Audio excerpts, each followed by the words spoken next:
మంత్రి కొండా సురేఖ ఇంటి ముట్టడికి ఆశా వర్కర్స్ ఎత్తించారు. పోలీసులు అడ్డుకోవడంతో అక్కడే బయట ప్రభుత్వానికి ఎదురుగా నినాదాలు చేస్తారు. తమ సమస్యలపై అసెంబ్లీలో చర్చించి తక్షణమే పరిష్కరించాలని డిమాండ్ చేస్తారు. తక్కువ వేతనాలు, ఉద్యోగ భద్రత లేకపోవడంతో ఇబ్బందులు పడుతున్నామని ఆవేదన వ్యక్తం చేస్తారు.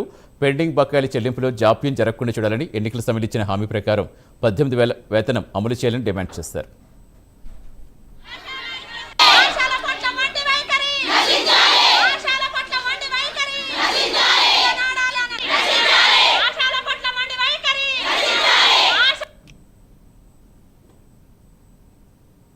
ఆశాలపై పనిభారము, ఫిక్స్డ్ వేతనాల కోసమని మేము మంత్రి కొండ సురేఖ ఇల్లు ముట్టడించడం జరిగింది.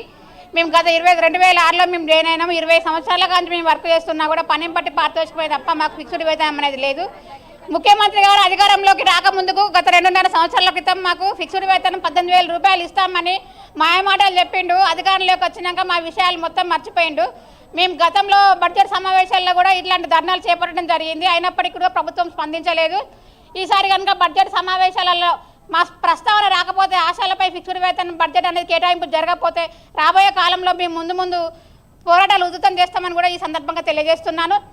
ఆశాలకు పని భద్రత లేదు, ఫిక్స్డ్ వేతనాలు లేవు, పని బట్టి పారితోషికం అంటున్నారు. Sub centre duties plus ANC target మాకు నెలకు ప్రతి నెల 1వ తారీఖే జీతం పడేది. రేవంత్ రెడ్డి గారు వచ్చిన దగ్గర నుండి మాకు అసలు ఆ జీతం అనేది కరెక్ట్గా లేదు. ఇప్పటికి 3 నెలలు అవుతుంది జీతం రాక. కనీసం మా పైన దయదలిచి కరెక్ట్గా మాకు ప్రతి నెల 1వ తారీఖు రోజే జీతం వేయాలి. ముఖ్యంగా అయితే ఏఎన్సీ టార్గెట్ తీసేయాలి. ఎల్సిడిసి సర్వే కూడా మా